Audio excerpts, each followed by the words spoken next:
Hey guys, it's Celine. It is Monday, the 25th of April. Yes, there you go. I did another drawing that I want to show you. I'm wondering how much of it will actually come out in my video like this. Of course, the colors, the lighting isn't really all that excellent. This is the whole thing. So the paper itself is like this greenish gray color. Sort of a, what's the name of that paper again? Let me try to show you what this is. Vert de gris. It's not French, it's the French title, or for the type of paper that it is. This fairly thick, like an aquarelle kind of watercolor kind of paper.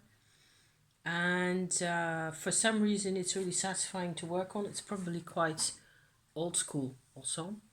You don't even see it that much in my drawing anymore, except that if this background to this whole thing were white, everything would have even more contrast in it.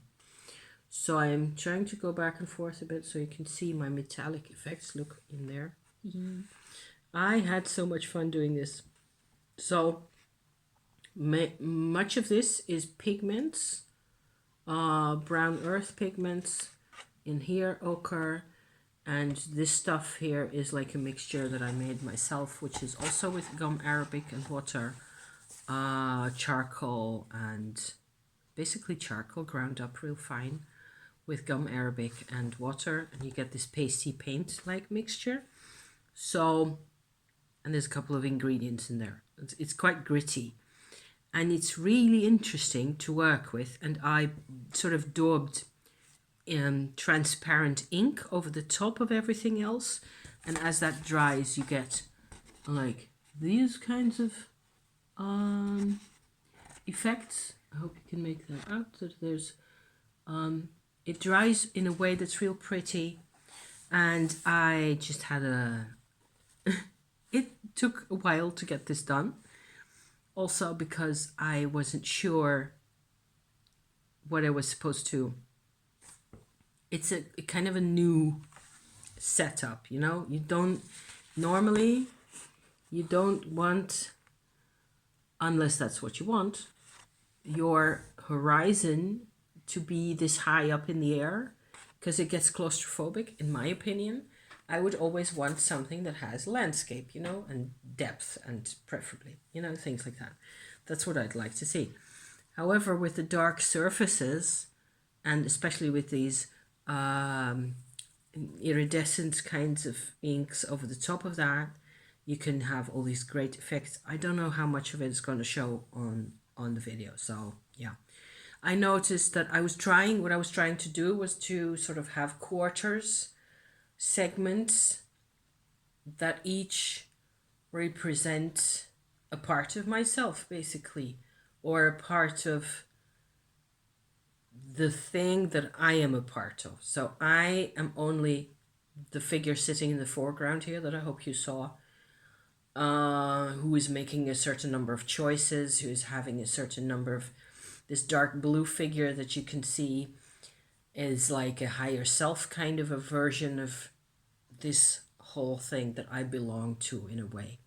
And there's all these aspects, and one aspect has to do with the Tumo practice, and a lot of it. I was trying to sort of integrate all my different systems in my life that I'm using, you know, the Tumo and all sorts of therapeutic approaches, like, you know, doing a lot of inner emotional alignment with the past, things that were really difficult to deal with or impossible to deal with back in the day when I was in the middle of relationships with my parents and things like that, that I can actually look at nowadays and, you know, make more sense of a lot more. And a lot of it is about choosing to open those big doors that sometimes seem like they're made of stone, and that's what the dark paint is really for, to show that. I'm really looking forward to seeing this back again and seeing what this will look like on my video. My lighting isn't really perfect because it's a bit of a cloudy day and a bit rainy as well, although I don't think it's raining at the moment. bit cool, you know. And I was doing a lot of internet. I was doing all sorts of research because I've got this contact that I'm supposed to write at least a blog post of something of some sort or other about probably Mother Mary shrines in the Netherlands. So I'm kind of scared also because it's a big subject. And it turns out that there's a whole lot of history involved and sort of layers in the now today, or in my recent experience, say, for example, over the past 5 years or so. I've come to notice that myself and my husband, we enjoy visiting mother shrines everywhere, whenever we can. We always do it. We can always go, we always look those places up, and it's always a good idea to go and sit for a little bit, light a candle, you know. And we're not brought up Roman Catholic, either of us. It's just something that's really appealing and peaceful, and it brings a bit of peace of mind and some a chance to sit outside the big, busy, conflicting world of people, you know. You sort of extract yourself slightly from the world of people to some extent. And everybody who comes in a shrine like that, whether it's a small chapel or a larger church, doesn't matter, they're always, you know, people tend to be quiet, and often there's not many people even. So not many at a time, not necessarily. But if you're writing about this kind of experience, and then you need to sort of, I don't know, I feel like I need to describe a bit more what the history of these places is. And it turns out that each place has a different kind of history. They're the places, the shrines that, in terms of mother figures, so Mother Madonna figures, Black Madonnas, for example, there's not that many that are really old. Certainly in the Netherlands, that's quite rare. And if there exists, a lot has happened, you know.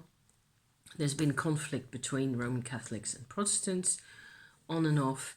But there's also been, over the recent centuries, there's been a lot of changes in, for lack of a better word, fashion, and people's, somehow the need for that kind of a place is the same, I think. At least the need is the same in the same time period. Maybe that's what I should be saying. I know my own need for this kind of a place of quiet and contemplation hasn't changed since the first couple of times that we visited shrines, no matter where it was, in the countryside, somewhere in the sticks, you know, where there's occasionally teeny tiny pretty little shrines like that. It's like a kind of magic, nearly. And it always works, and it always makes me happy, and it works in the same way for me all the time. Like 5 years ago, 10 years ago, or longer, you know, and today. But in general, I suppose that the need that is in us that calls us to these kinds of places occasionally, it may be the same during one's lifetime, because it fits in a certain part of myself. But beyond that, there's also groups of people who have similar kinds of needs. But if you go back 50 years or 100 years in time, there will be different needs, I think. So I've been muddling around with this subject for quite a bit now, and I need to be writing for that blog post, which I'll get back to tomorrow probably. I've been reading, I suppose it's really cultural, religious history for this country, you know, some parts of it, just bits and pieces really, in order to understand also my recent history and people's people got really strong opinions, and some are to do with politics even, politics which has to do with the church that I am not connected to.